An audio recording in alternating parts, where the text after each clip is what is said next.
Hello বন্ধুরা, গল্পের পাহাড় চ্যানেল থেকে আমি তোমাদের প্রিয় নয়নিকা বলছি। শোনো, আমাদের গল্পের পাহাড় চ্যানেলটিকে সাবস্ক্রাইব করে পাশে থাকা বেল আইকনটি বাজিয়ে দিও প্লিজ। ধন্যবাদ। চুপ, একদম চুপ। একটা কথাও বলবেন না। আপনি না বললে শুভ ভাই কি আকাশ থেকে জেনেছে আমি আপনাকে কাছে আসতে দিইনি? জেনেছে বলেই তো অন্য মেয়েকে টানতে পেরেছে। কাছে ঘেঁষতে না পারে এত বিরহ আপনার, ছি। ফাজি, আমি সত্যি। সত্য মিথ্যে কিছুই জানতে চাই না, থাকুন আপনি ওই মেয়েকে নিয়ে। ভদ্রকে আর কিছু বলতে না দিয়েই এত আয়োজনকে উপেক্ষা করে ফাজিহা ব্যাগ উঠিয়ে হনহন করে বেরিয়ে গেল। রাগে সারা শরীর জ্বলছে তার। কিভাবে এত বড় মিথ্যা বলতে পারলো ওকে? এই একটা কথার জন্য ফাজিহা কত কষ্ট পেয়েছে, কত কান্না করেছে। ভদ্রকে এর মাসুল গুনতেই হবে। ফাজিহা টের পাতে অন্য মেয়ের কথা বলার কি সাজ। ফাজিহা চলে যেতেই ভদ্র কটমট করে তাকালো শুভর দিকে, যেন এক্ষুনি গিলে খাবে। শুভ অপরাধীদের ন্যায় হেসে মাথা চুলকালো। এরপর ভদ্রও গেল ফাজিহার পিছু পিছু, মান ভাঙাতে। রুবাইয়া এতক্ষণ নীরব দর্শক হয়ে সব দেখছিল। ভদ্র যেতে শুভর কাছে এসে রেগে বলল, কি দরকার ছিল আপনার এমনটা করার? আপনার জন্য ওদের মাঝে সব ঠিক হতে গিয়েও হলো না। আসলে আমি ভেবেছিলাম একটু বাড়িয়ে বললে হয়তো। বাড়িয়ে বললে মানে? আর আপনার মানে এই সব? বউ কাছে ঘেঁষতে না দিলে আপনি অন্য মেয়ে নিয়ে রুমে যাবেন? বুদ্ধিটা যেহেতু আপনার মাথা থেকে বেরিয়েছে সেহেতু আপনার মাইন্ডও তার মানে তেমন। ছি, আমি আপনাকে অন্ধের মতো ভালোবেসেছিলাম। আর যোগাযোগ করবেন না আমার সাথে। বলে রুবাইয়াও রাগ করে চলে গেল। শুভ পড়ল মহা ফ্যাসাদে। ভালো করতে গিয়ে দেখি সবাই চটে গেল। শেষে নিজের প্রেমিকাও ভুল বুঝল। শুভ বেরোতে একজন ওয়েটার দৌড়ে এসে বাধা দিয়ে বলল, স্যার, আপনারা সবাই চলে যাচ্ছেন? তাহলে খাবারগুলো কি করব? সেগুলো তোমার মাথায় ঢালো, ইডিয়েট। সবার রাগ ওয়েটারের উপর দেখিয়ে শুভ বেরিয়ে গেল রুবাইয়ার পিছু পিছু। সবাই রাগ করে থাকলেও এই একটা মেয়ের রাগ তাকে জ্বালিয়ে দিবে, তাই ছুটল রুবাইয়ার রাগ ভাঙাতে। বাড়ি আসার পর ফাজিহা সেই যে রুমের দরজা বন্ধ করেছে এখনো খোলেনি তা। ভদ্রের ভয় হলো ভীষণ। এই মেয়ের বিশ্বাস নেই, রাগ করে যদি কিছু করে বসে। না না, দেরি করলে চলবে না।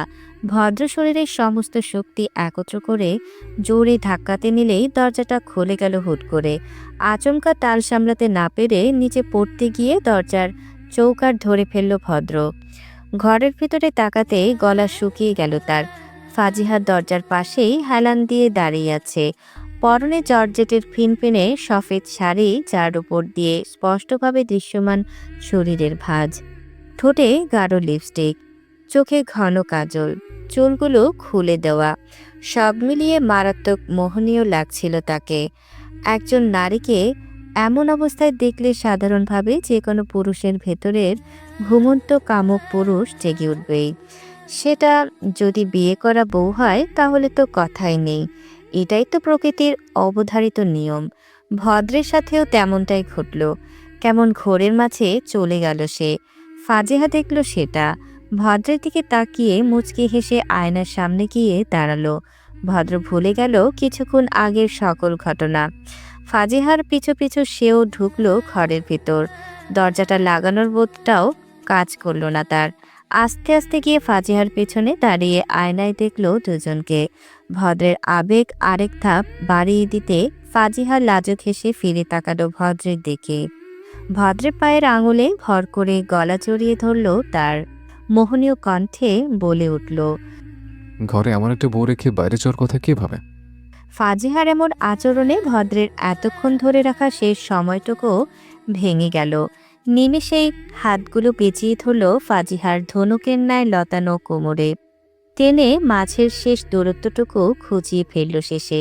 ধক করে উঠল ফাজিহার হৃদয়।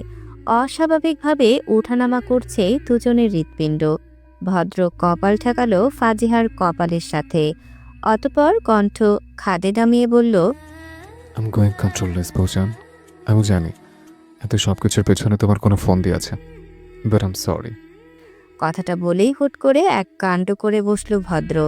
ফাজিহা থ হয়ে গেল। কি হচ্ছে সেটা বোধগম্য হতেই ক্রোধ বাড়ল ফাজিহার। চেষ্টা করলো ছাড়া পাওয়ার জন্য, অসংখ্য কিল ঘুষি বসালো ভদ্রের বুকে, অথচ ভদ্র ছাড়ার বদলে আরো শক্ত করে ফাজিহার কোমর চেপে ধরল। একসময় ফাজিহাও শান্ত হয়ে পড়ল। ধীরে ধীরে গভীর হতে থাকলো ভদ্রের স্পর্শ। তখনই হুঁশ ফিরল ফাজিহার। মনে পড়ল পরিকল্পনার বাইরে হচ্ছে সব, তাই সঙ্গে সঙ্গে ধাক্কা মেরে তোরে সরিয়ে দিল ভদ্রকে। তারপর বেশ রসিয়ে রসিয়ে বলল, এখন কেন? বাইরে তো বেশ মেয়ে নিয়ে ফুর্তি করার বুদ্ধিতেও সায় দেন, তাহলে আমার কাছে কি?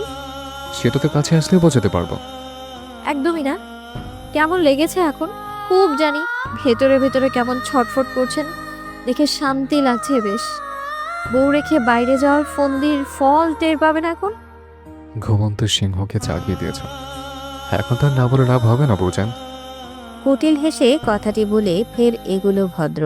ফাজিহার মনে ভয় হানা দিল কিছুটা, তবে প্রকাশ করল না তা। পিছিয়ে গেল কয়েক কদম, শাসিয়ে বলে উঠল, কাছে গেছে জানে মেরে দিবে একদম। কাছে তো প্রথম তুমিই ঘেসেছিলে, আটকানোর আর সাধ্য নেই বউজান। ফাজিহা কি করবে বুঝে ওঠে না। ভয়ে ঢোক গিলল কয়েকবার, এদিক ওদিক তাকালো কিছু পাওয়া যায় কিনা, কিন্তু সহায় হলো না ভাগ্য। তার আগে নিজেকে শূন্যে ভাসমান অবস্থায় আবিষ্কার করল। নিশুতি রাতের চারদিকে জনশোরগোল, মুক্ত পরিবেশ, নেই কোনো হইহুল্লোড়। শহরে সবাই না হলেও অনেকেই ঘুমিয়ে পড়েছে প্রায়, অথচ ফাজিহার চোখে ঘুমের আভাস মাত্র নেই। সে জেগে জেগে অপেক্ষা করছে ভদ্রের। তীব্র অনুশোচনায় বিদ্ধ সে। কিছুক্ষণ আগে ভদ্র যখন ওকে কোলে তুলে নিয়েছিল, হাত পা ছোড়াছড়ির কমতি রাখেনি সে, কিন্তু ভদ্রের পৌরুষ শক্তির কাছে তা ছিল নস্যিমাত্র। পরম যত্নে শুয়ে দিয়েছিল খাটে, অতঃপর দরজার খিলেটে ঘরের সমস্ত আলো নিভিয়ে এসেছিল ফাজিহার কাছে। ফাজিহা কেবল হ্যাবলার মতো চেয়েই রইল। ভয়ে বুক ধুকপুক করছিল তার। কৃত্রিম আলো নিভিয়ে দিলেও প্রকৃতির ওই গোলচন্দ্রের আলো নেভানোর সক্ষমতা কি আর আছে কারোর? ওইটুকুন আলোতেই ফাজিহা স্পষ্টভাবে দেখতে পেল তার অভদ্রের নেশালো কামক চোখজোড়া। ফাজিহা জানে না আদৌ কি আছে ওই চোখে, তবে ওকে ঘায়েল করার মোক্ষম অস্ত্র যে ওই চোখজোড়া সে বেশ টের পেয়েছে। নিজের মনে আফসোস করল অনেকবার, কেন যে ঘুমন্ত সিংহকে খেপাতে গেল। সময়ের গতিতে পাল্লা দিয়ে বাড়ল ভদ্রের অভদ্র আচরণ, সাথে এলোমেলো করে দিল ফাজিহার সকল চিন্তা চেতনা। আশ্চর্য হলো ফাজিহা, সে তো চায় না মনোমালিন্যর মাঝে পরিণয়ের সূচনা ঘটুক, তাহলে বাধা দিতে পারছে না কেন সে? নাকি সেও তার অভদ্রের আবেগে বশ হয়ে গেল? জানে না সে, নেই কোনো উত্তর তার কাছে। আপাতত সে শুধু আটকাতে চায় ভদ্রকে। বহু কষ্টে খামচে ধরল ভদ্রের অবাধ্য হাত, তারপর দুর্বল ভঙ্গিতে ঠেলে দিয়ে নিবু নিবু কণ্ঠে ডেকে উঠল, অভদ্র। ভদ্র বোধহয় শুনল ফাজিহার গলা। কিয়ৎক্ষণ থেমে মাথা তুলে তাকাতেই দেখল ফাজিহা হাঁপাচ্ছে রীতিমতো, চোখে মুখে অস্থিরতা স্পষ্ট। ভদ্র তাকিয়ে রইল, এই দৃশ্যটাও যেন ভালো লাগছে তার। তখনই ফাজিহা আবারও ডেকে উঠে বলল, নিঃশ্বাস নিতে কষ্ট হচ্ছে আমার অভদ্র, একটু পানি দেবেন? ভদ্রের ঘোর কাটল সঙ্গে সঙ্গে। ফাজিহার আসলে সমস্যা হচ্ছে টের পাওয়া মাত্রই তাড়াতাড়ি উঠে আলো জ্বালিয়ে দিল। তারপর বেডসাইড টেবিল থেকে পানির গ্লাসটা নিয়ে ফাজিহার মুখের কাছে ধরল। ফাজিহাও বালিশে হেলান দিয়ে বসেছে ততক্ষণে। ভদ্র অস্থির কণ্ঠে জিজ্ঞেস করল, কোথায় সমস্যা হচ্ছে তোমার, বলো আমাকে। ফাজিহা হাঁপাচ্ছিল তখনও। ভদ্র পানি দেওয়া মাত্রই গিলে নিল ঢকঢক করে। ভদ্র আবারও জিজ্ঞেস করল, আর ইউ ওকে? দূরে থাকুন আমার কাছ থেকে, অসভ্য পুরুষ মানুষ, আমাকে মেরে ফেলার ফোন দিয়ে যত সব। ইটস নর্মাল ফাজিহা, এখানে মেরে ফেলার কিছুই নেই। তোমার শরীর খারাপ লাগছে সেটা তো আর আমার দোষ নয়। হ্যাঁ, আমার কাছে আসলে তো আমি অসুস্থ হয়ে যাই। তো এসেছেন কেন বাইরে যেভাবে মেয়ে নিয়ে? ধমকাচ্ছেন কাকে? হ্যাঁ, ধমকাচ্ছেন কাকে? ভয় পাই আমি আপনাকে? আপনি করলে দোষ নেই, আর আমি বললেই দোষ। বলেই ভদ্রের কলার ধরে ফেলল। এখন হাত পা ছড়ে কাঁদতে ইচ্ছে করছে ভদ্রের। এই মেয়েকে ধমকেও কোনো লাভ নেই। তেজ বাড়বে, বই কমবে না। কোন কুক্ষণে যে শুভর বুদ্ধি ধরতে গিয়েছিল কে জানে। হতচ্ছাড়াটাকে পেলে এখন চোটকে কান লাল করে দিত। আপাতত নিজেকে সামলালো ভদ্র, অত্যন্ত শান্ত গলায় শোধালো। কি করেছে আমি? কি করেননি সেটা বলুন। আমার শখটাকে মাটি চাপা দিলেন, মানলাম তাও।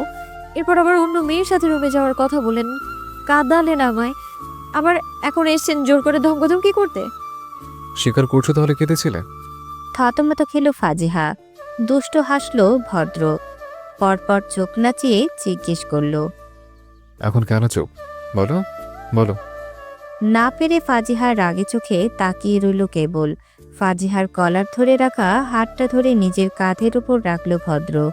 অতপর কানের কাছে ফিসফিস করে বলল, ডোন্ট ওয়ারি বেব, আমি কিছু বুঝতে পারিনি। Just understood you are drowning in my love, that's why you are getting jealous. লজ্জা পেল ফাজিহা।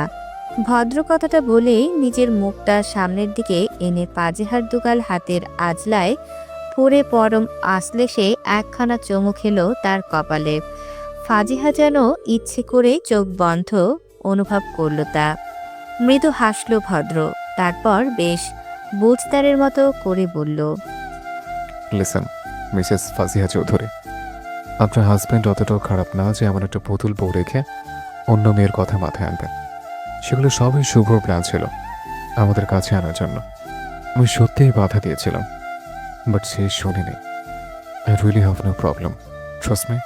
তুমি যত ইচ্ছে সময় নাও, আমি চাই পুরোনো সূচনা দ্বিপাক্ষিক মতো আর ভালোবাসা নিয়েই ঘটুক। বাট কিছুক্ষণ আগের জন্য সরি বলবো না, কারণ সেজন্য তুমিই দায়ী। যদিও তেমন কিছু করিনি, তাও আমি পুরুষ মানুষ, কন্ট্রোলে হারাবো স্বাভাবিক। যেমন ধরো এখন হারাচ্ছে, অথচ কিছুই করার নেই। চোখ টিপে শেষের কথাটা বলল ভদ্র। ফাজিহা এতক্ষণ ধরে মনোযোগ দিয়ে শুনছিল ভদ্রের সকল কথা। মনে মনে বেশ সন্তুষ্ট হয়েছে সে। গলে গিয়েছে দ্বিগুণ পরিমাণ। এভাবে মানালে কেউ না মেনে পারে? এত সুন্দর ভাবনার মাঝে ভদ্রের শেষের কথাটায় আবারও লজ্জায় ফেলল ফাজিহাকে। মেকি রাগের ভান করে চোখ গরম করে তাকালো সে। ভদ্র হাসল ঠোঁট প্রশস্ত করে। তারপর উঠে ঘরের বাইরে বেরোতে গেলেই ফাজিহা ডেকে উঠল। ভদ্র ফিরে তাকিয়ে দুষ্ট হেসে বলল, কোথায় যাচ্ছেন এখন? এই যে বললাম আউট অফ কন্ট্রোল হচ্ছে বারবার, তাই আজকের জন্য আলাদা রুমে যাচ্ছে। চোখের সামনে জীবন্ত পুতুল থাকলে সামলানো যে তাই হয়ে পড়বে। অসুবিধা নেই, যখন মনে হবে কন্ট্রোলের স্বামীটাকে চাই, আবারও সেজন্য এমন করে কথা দিচ্ছে, এক চুলও ছাড় পাবে না তখন। ভদ্রের কথায় ফাজিহা ফের চোখ গরম করে তাকাতেই ভদ্র হেসে চলে গেল ঘরের বাইরে।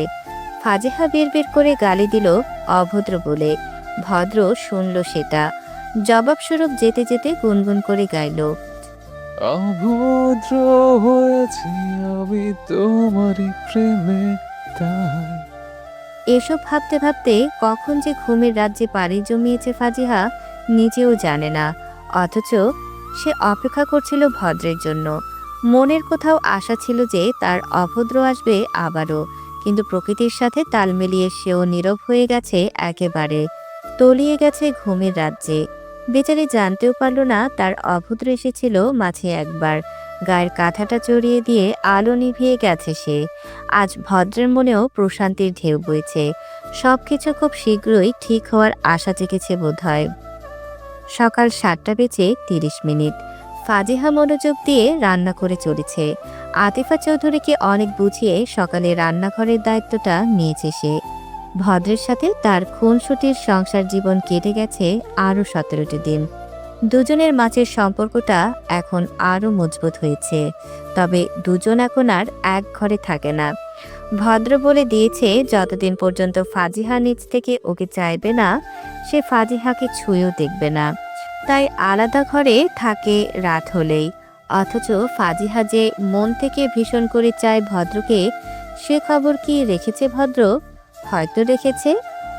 এ যাবৎ ফাজিহা কয়েকবার চেষ্টা করেছে ভদ্রকে মনের কথা বলার জন্য, কিন্তু পেরে ওঠেনি। অনেক ভেবে শেষে আজ একটা উপায় বের করেছে সে। রান্না সেরে নাস্তাগুলো টেবিলে দিয়ে সবাইকে ডাকলো নিচে। তারপর আবার রান্নাঘরে গিয়ে ভদ্রের টিফিন গুছিয়ে নিল। সেগুলো প্যাক করার সময় বক্সের ভিতরে ছোট্ট একটা রঙিন কাগজের টুকরো ঢুকিয়ে দিল। ভীষণ নার্ভাস লাগছে তার। টিফিন বক্স হাতে বেরিয়ে আসতেই দেখলো সবাই নাস্তা করতে বসে গেছে। ফাজিহাকে দেখে ভদ্র তাকালো একবার, এরপর আবার খাওয়ায় ব্যস্ত হয়ে গেল। দেরি হয়ে যাচ্ছে তার। ফাজিহা এসে টিফিন বক্সটা তার পাশে রাখলো। মুশফিক চৌধুরী রুটি ছেড়তে ছেড়তে ফাজিহাকে ডেকে বলল, আম্মু তুমি আমার পাশে এসে বসো। ফাজিহা বাধ্যমের মতো মুশফিক চৌধুরীর পাশের চেয়ারে বসলো। আতিফা চৌধুরী খুশি হয়ে ফাজিহার প্রতি মুশফিক চৌধুরীর স্নেহ দেখে, থাকবে নাই বা কেন। একটা মেয়ের জন্য কত মরিয়া ছিলেন মুশফিক চৌধুরী, কিন্তু দুর্ভাগ্যবশত ভদ্র হওয়ার পর আতিফা চৌধুরী আর মা হতে পারেননি। সেই অভাবটা পূরণ করে দিল ফাজিহা এসে। নাস্তা শেষে সবাইকে বিদায় জানিয়ে তাড়াহুড়ো করে বেরিয়ে গেল।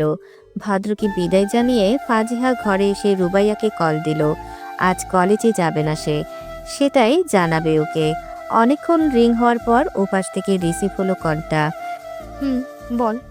শোন, আমি না আজকে কলেজে যাব না, ভালো লাগছে না। ওকে, আমারও ভালো লাগছিল না, রাখি তাহলে। বলেই আর কথা না বাড়িয়ে খট করে কলটা কেটে দিল রুবাইয়া। ফাজিহা অবাক হয়ে চেয়ে রইল ফোনের দিকে। সে ইদানিং লক্ষ্য করেছে রুবাইয়ার এমন হাবভাব, কেমন মনমরা হয়ে থাকে সারাদিন। কথা বলাও কমিয়ে দিয়েছে একদমই। যেই মেয়ের মুখ থেকে হাসি সরত না, সেই মেয়ের মুখে হাসির ছিটেফোঁটাও দেখা যায় না এখন। কি হয়েছে জিজ্ঞেস করলেও উত্তর করে না সে। ফাজিহা চিন্তায় পড়ে গেল এবার। ভদ্র আসলে তার সাথে আলোচনা করে রুবাইয়ের ব্যাপারটা ঠিক করে নিতে হবে। ফোনে সময় দেখে নিল একবার। দুপুর হতে আরও অনেক সময় বাকি। কেমন ঘুম ঘুম পাচ্ছে তার, তাই জানালার পর্দা নামিয়ে শুয়ে পড়ল সে। দুপুর পর্যন্ত ঘুমিয়ে নেওয়া যাক। ছোট চিরকুট, তাতে বড় বড় করে লেখা। ভদ্র চেয়ে রইল সেটার দিকে। টিফিন বক্সের ভেতরে চিরকুটটা পেয়েছে সে। অবশেষে ফাজিহা স্বীকার করল কথাটা। আনমনেই বারবার হাসছে সে, আর সময় গুনছে অবিরাম। কবে ফিরবে বাড়িতে, কখন ফাজিহার ওই লাজুক মুখটা দেখবে সে। ফোন হাতে নিয়ে টেক্সট করলো ফাজিহার ইনবক্সে। অপেক্ষা করুন মিসেস, আপাতত আপনার অভদ্র আজ সত্যিকার অভদ্রের সাথে পরিচয় করাবে আপনার। তৈরি থাকবেন, তাড়াতাড়ি ফিরবো আজ।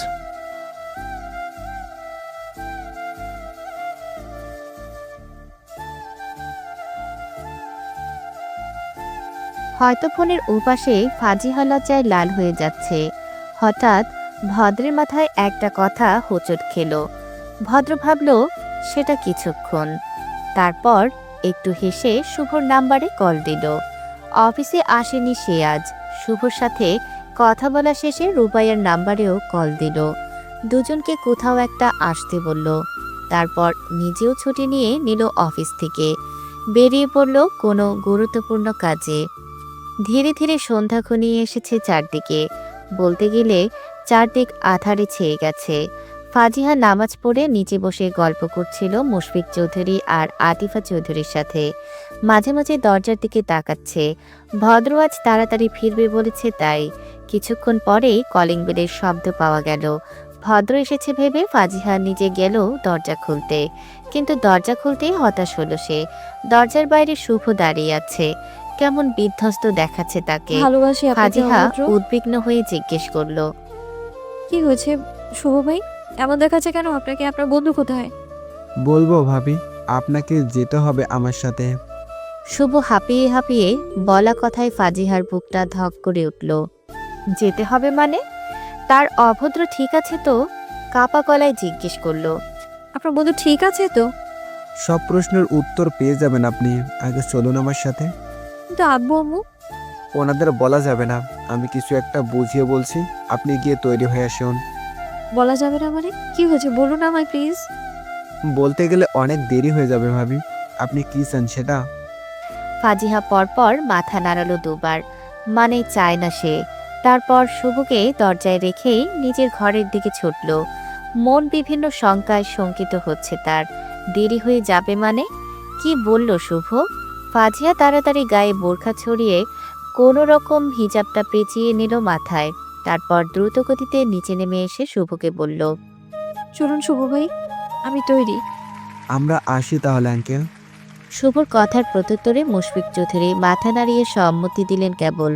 ফাজিহাকে ছুটে ঘরে যেতে দেখে তারা অবাক হয়েছিলেন প্রথমে, তবে পরে শুভ এসে কি যেন একটা বুঝালো। ওনারা আর কিছুই বললেন না। ফাজিয়া তাকিয়ে দেখলো ওনাদের চোখে মুখে চিন্তার রেশ মাত্র নেই, অথচ মনে হচ্ছে যেন চোখ হাসছে ওনাদের। ফাজিহা ভাবল না সেসব নিয়ে, শুভ হয়তো বুঝিয়েছে অন্য কিছু। আপাতত ভয়ে হাত পা ঠান্ডা হয়ে যাচ্ছে তার। সারা পথ কতবার যে শুভকে জিজ্ঞেস করেছে তার হিসেব নেই, কিন্তু শুভ মুখ খোলেনি একবারের জন্য। শেষে না পেরে ভয় কেঁদেই ফেলল সে। শুভ চমকে উঠল, আশ্বাস দিয়ে ঠান্ডা স্বরে বলল, ভদ্র ঠিক আছে ভাবি, আপনি এত চিন্তিত হবেন না। ফাজিহার বিশ্বাস হলো কিনা বোঝা যাচ্ছে না। সে চোখ মুছে কতগুলো প্রশ্ন একসাথে ছড়ে মারল। তাহলে আমায় কোথায় নিয়ে যাচ্ছেন? কিছু বলছেন না কেন? আপনি কেন নিতে এলেন? আপনার বন্ধু কোথায়? সে তো বলেছিল আজ তাড়াতাড়ি ফিরবে, তাহলে ফিরলো না কেন? শুভ হতাশ শ্বাস ফেলে তাকালো শুধু। তবে শুভকে দিতে হলো না এত প্রশ্নের কোনো জবাব। গাড়ি থেমে গেল তাদের, কারণ গন্তব্যে পৌঁছে গেছে তারা। সে গাড়ি থেকে নেমে ফাজিহাকে বলল, নেমে আসুন ভাবি, সব প্রশ্নের উত্তর পেয়ে যাবেন এখন। ফাজিহা নেমে কৌতূহল নিয়ে তাকালো চারিদিকে। জায়গাটা সম্পূর্ণ অচেনা, জমকালো আয়োজন চারিদিকে, রিসোর্টের মতো লাগছে অনেকটা। ফাজিহার ভাবনার মাঝে সেখানে উপস্থিত হলো রুবাইয়া। রুবাইয়াকে দেখে ফাজিহার সাথে শুভ অবাক হলো অনেক। এই কয়েকদিনে কি হাল করেছে মেয়েটা নিজের শরীরের। বুকের মাঝে চিনচিন ব্যথা অনুভব হলো তার, তবে কিছুই বলল না মুখে। রুবাইয়া নিজেই চেয়ে নিয়েছে এই দূরত্ব। শুভ না হয় তার চাওয়াটাই পূরণ করলো। শুভর মতো রুবাইয়ার একই চাহনি, খুঁটিয়ে খুঁটিয়ে দেখছে সে শুভকে। শুভর পরিবর্তনটাকে হঠাৎ করেই কেমন অপরাধ বোধে পুড়িয়ে উঠল বুকের ভেতর। ছোট্ট গলায় ফাজিহাকে বলল, আয় আমার সাথে। তোরা সবাই আমায় কোথায় যাওয়ার কথা বলছিস বারবার, আর তুই এখানে কেন? দেখতে পাবি সেটা। বলেই রুবাইয়া ফাজিহার হাত টেনে ভেতরের একটা ঘরে নিয়ে গেল। জোর করে একটা লাল জামদানি পরিয়ে ঠিক বউয়ের মতো করে সাজালো। যদিও ফাজিহা শান্তিতে কিছুই করতে দিচ্ছিল না। উপায় না পেয়ে রুবাইয়া শেষে ভদ্র অপেক্ষা করছে বলায় শান্ত হলো সে কিছুটা। তবে প্রশ্ন করা থামালো না। রুবাইয়া ফাজিহার কথায় পাত্তা না দিয়ে চুপচাপ সাজালো ওকে। সাজানো শেষে ফাজিহাকে নিয়ে রিসোর্টের গ্রাউন্ডে এলো রুবাইয়া। সেখানে সাজানো একটা সোফায় নিয়ে গিয়ে বসিয়ে দিল ওকে। ফাজিহা অবাক হয়ে চারদিকে দেখতেই ভদ্রকে দেখতে পেল। ভদ্রকে সুস্থ দেখে ফাজিহার প্রাণ ফিরে পেল যেন। তাকিয়ে দেখল ভদ্রের পরনে শুভ্র পাঞ্জাবি, মারাত্মক লাগছে তাকে। ফাজিহা তো চোখের পলক ফেলতেও ভুলে গেল বোধহয়। ফাজিহাকে দেখে হেসে এগিয়ে এলো সেদিকে। ফাজিহার পাশে বসে ওর হাত মুঠোয় পড়ে মুচকি হেসে বলল, মার্শাল্লাহ, ভদ্র নববধূকে দেখলে পড়িও বোধহয় হিংসে যাবে মনে। নববধূ মানে? আর এখানে হচ্ছেটা কি? আমাকে এখানে কেন নিয়ে এলেন? সাজালো কেন আমায়? কুল বেব, কুল, আমি বলছি সব, এত প্রশ্ন করতে হবে না। ফাজিহা লজ্জা পেল ভদ্রের এহেন সম্বোধনে। একটু স্থির হয়ে বলল, হ্যাঁ বলুন। আগে আরেকবার বলো কথাটা, তোমার মুখ থেকে শুনতে চাইছি আমি সেটা। কি কথা? যেটা চিরকুটে পেলাম সেটা। ফাজিহা লজ্জায় মাথা নুয়ে চুপ হয়ে গেল। ভদ্র হাসলো তা দেখে। না বললে আমিও বলবো না কিন্তু। ফাজিহা অসহায় চোখে তাকালো ভদ্রের দিকে। ভদ্র মাথা নাড়িয়ে বুঝালো তাকিয়ে লাভ হবে না। ফাজিহা উপায় না পেয়ে মাথা নিচু করে মিনমিন করে বলল, ভালোবাসি আপনাকে অভদ্র, প্রচন্ড ভালোবাসি। ভদ্রের হৃদস্পন্দন থেমে গেল কিছুক্ষণের জন্য। গলা দিয়ে কেবল একটাই উত্তর এলো তার, আমিও প্রচন্ড ভালোবেসে ফেলেছি তোমার মিসেস ফাজিল। প্রথমের কথায় ফাজিহা লজ্জা পেলেও পরক্ষণে সে চোখ গরম করে তাকালো ভদ্রের দিকে। ভদ্র চোখ ছোট করে বলল, আমি বললে দোষ হয়? ওকে ফাইন, বলবো না। তারপর শুভকে ডাকলো সে। রুবাইয়াও একপাশে দাঁড়িয়ে দেখছিল ভদ্র ফাজিহাকে। তাকেও ডাকলো ভদ্র। ভদ্র শুভকে কিছু ইশারা করতে শুভ কোথাও একটা চলে গেল সেখান থেকে। মিনিট খানেকের মাথায় আবার ফিরে এলো একজন বৃদ্ধ কাজীকে নিয়ে। ফাজিয়া অবাক হয়ে দেখছে শুধু। অপরিচিত কিছু মুখও লক্ষ্য করেছে সে। বোধহয় ভদ্রের পরিচিত কেউ হবে হয়তো। ভদ্র কাজে এসে ফাজিহাদের পাশের সোফায় বসতেই ফাজিহা বলে উঠল, উনি কে? উনি হলেন কাজী, যিনি আমাদের বিয়ে পড়াবেন। বিয়ে পড়াবেন মানে? আমরা তো বিবাহিত। বিবাহিত হলে কি আর বিয়ে করা যায় না? কি সব বলছেন আপনি? আগে যে বিয়েটা হয়েছিল সেটা তোমার ইচ্ছার বিরুদ্ধে, আর এখন যে বিয়েটা হবে সেটা তোমার ইচ্ছেতে, আর দুজন দুজনকে ভালোবেসে। এক প্রকার লাভ ম্যারেজ। একবার বিয়ে হয়ে গেলে যে আর লাভ ম্যারেজ হয় না, সেটাকে বলছে। এসবের দরকার ছিল না। অবশ্যই ছিল। আফটার অল আমার বউয়ের সবচেয়ে বড় শখ ছিল বলে কথা। বিয়ের পরে হলেও পূরণ করার দায়িত্ব তো আমারই, তাই না? ফাজিহা মুচকি হেসে ভদ্রের হাতের উপর নিজের হাতটা রাখলো। চোখ চিকচিক করছে তার। আজ সে সবচেয়ে খুশি। যখনই হোক তার স্বপ্নটা অবশেষে পূরণ হচ্ছে। সেও আজ ভালোবেসে লাভ ম্যারেজ করছে। হোক না সেটা দ্বিতীয়, ভালোবেসে তো। কাজী বিয়ে পড়ানো শুরু করলেন।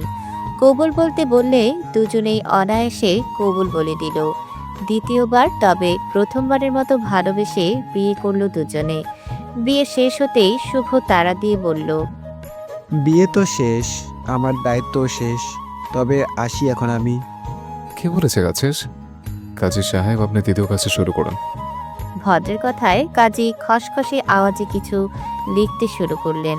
রুবাইয়া বিষণ্ণ মনে নীরব দর্শক হয়ে দেখছে সবকিছু।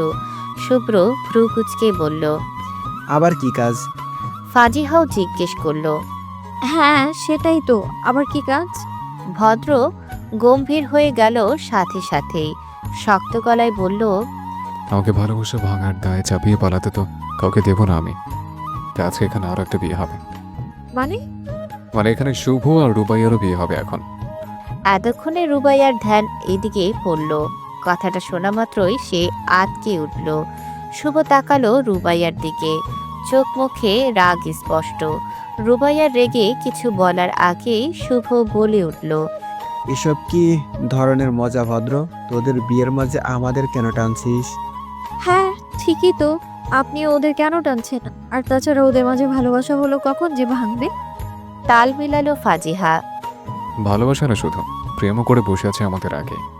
কথাটা বলে ভদ্র উঠে শুভ্রর বাহুতে কিল বসিয়ে বলল, এখনো চুপ করে থাকবে? কি ভেবেছিস কিছু বলছি না আমি? সেদিন রেস্টুরেন্টের ঘটনার পর থেকে লক্ষ্য করেছে এমন মনমরা হয়ে থাকতে। পরে রেস্টুরেন্টের ওয়েটারকে জিজ্ঞেস করে জানলাম সেদিনের প্ল্যানের কারণে রুবাইয়া রাগ করে চলে গিয়েছিল। তখনও বুঝেছিলাম ব্যাপারটা। এখন দায়টা কি আমার ঘাড়ে পড়লো না? শুভ্র চুপ করে রইল। ফাজিহা অবাক হয়ে তাকালো রুবাইয়ার দিকে। রুবাইয়াও মাথা নিচু করে আছে। ফাজিহা উঠে রুবাইয়ার সামনে দাঁড়িয়ে জিজ্ঞেস করলো, এসব কি সত্যি রবু? প্লিজ আমার থেকে কিছু লুকাস না আর। রুবাইয়া মাথা নিচু করে রইল তবুও। ফাজিহাও পেয়ে গেছে তার উত্তর।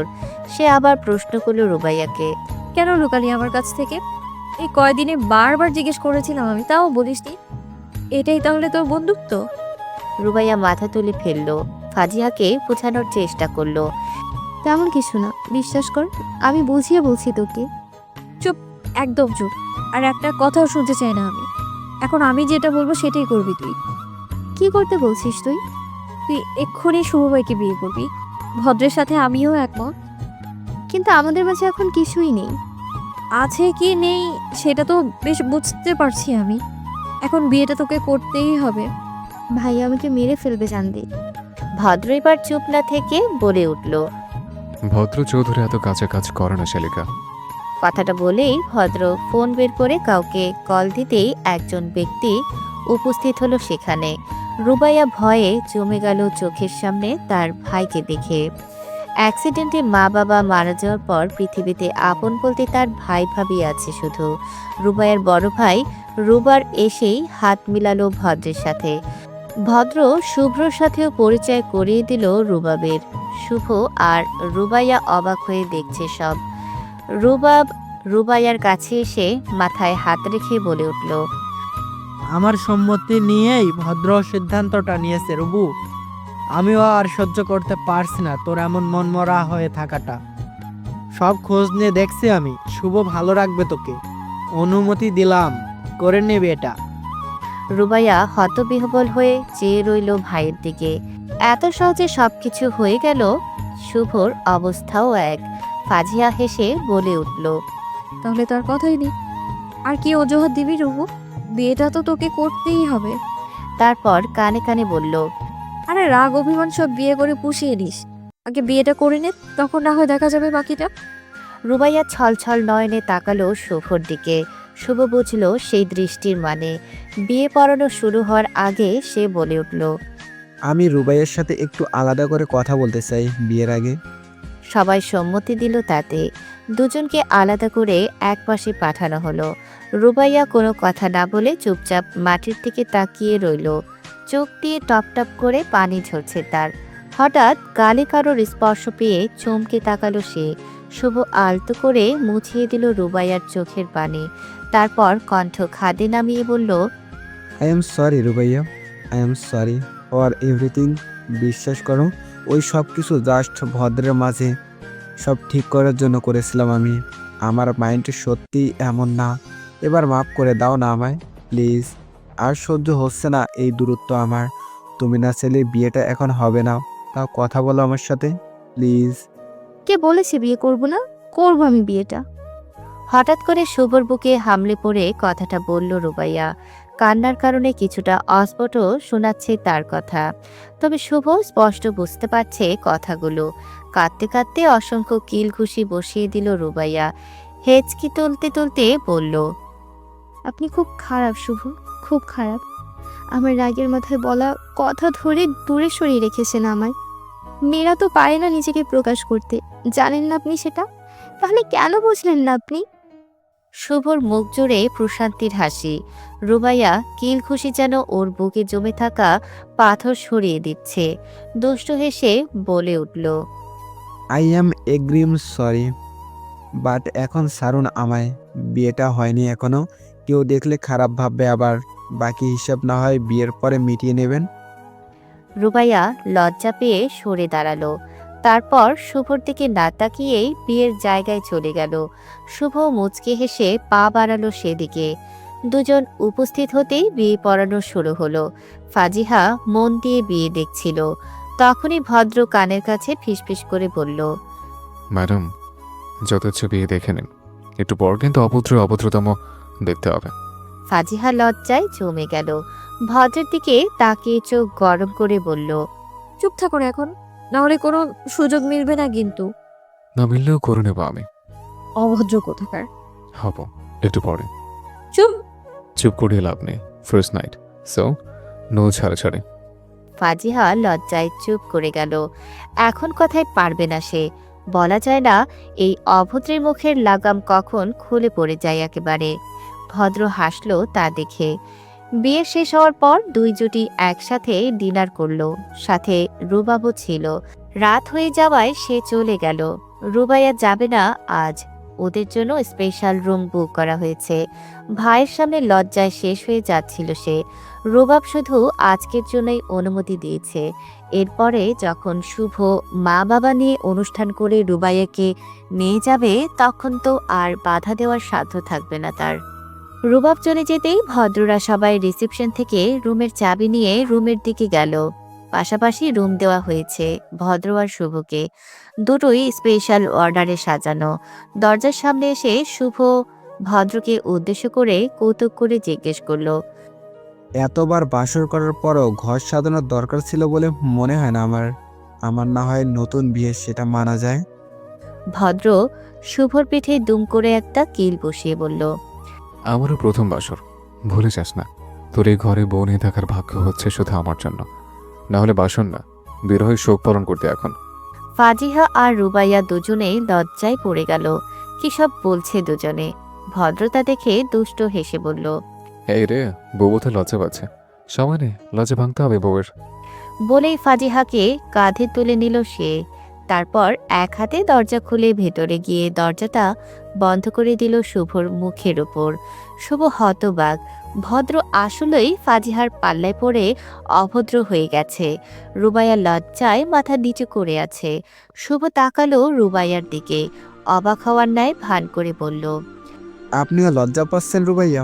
চলুন আপনার লজ্জাটাও ভাঙানো যাক। বলে সেও আচমকা কাঁধে তুলে নিল রুবাইয়াকে। তারপর ঘরে ঢুকে দরজাটা বন্ধ করে দিল সেও। অবশেষে দুটি ভালোবাসার পরিণতি পেল। তাদের মন ও দেহ হালাল বন্ধনে আবদ্ধ হলো। সবচেয়ে বড় কথা, পূরণ হলো ফাজিহার লাভ ম্যারেজের স্বপ্নটা। বিয়ে করেও যে আবার ভালোবেসে বিয়ে করা যায় তার প্রমাণ দিল ফাজিহার অভদ্র ভালোবাসার অটুট বন্ধনে মরিয়ে নিল তাকে। সত্যিকারের ভালোবাসা বুঝি এমনই হয়।